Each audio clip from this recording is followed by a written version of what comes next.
ورد في الزيارة الجامعة الكبيرة المروية عن الهادي سلام الله عليه قال: السلام على محال معرفة الله ومساكن بركة الله ومعادن حكمة الله وحفظة سر الله وحملة كتاب الله وأوصياء نبي الله وذرية رسول الله صلى الله عليه وآله. السلام على الدعاة إلى الله والأدلاء على مرضاة الله والمستقرين في أمر الله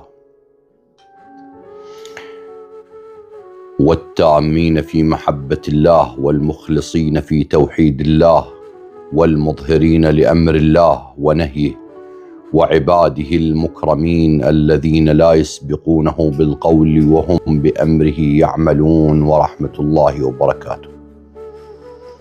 أهل البيت سلام الله عليهم أجمعين، حسب اعتقادنا في مذهبنا إنهم أكملوا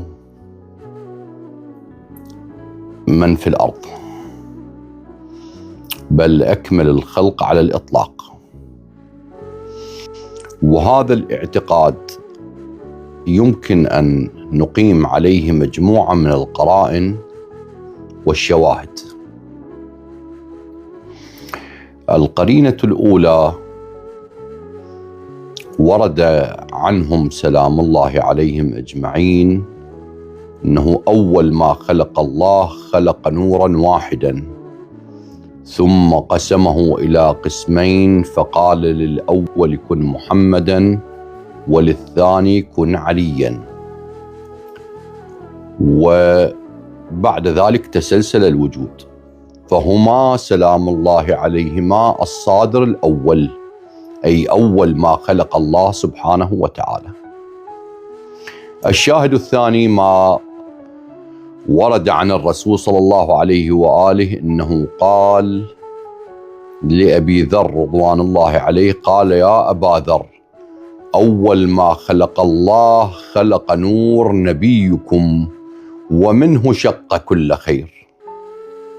يعني الصادر الأول هو ذات الرسول صلى الله عليه وآله وأمير المؤمنين عليه السلام.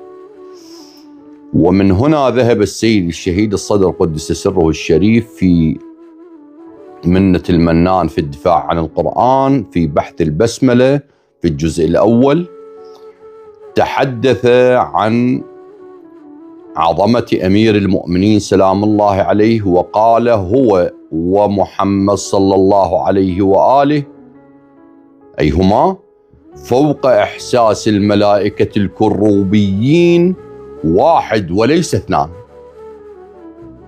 شوف انتبه، انه واحد، أي أنه فوق إحساس الملائكة الكروبيين. حينما تنظر لا ترى يعني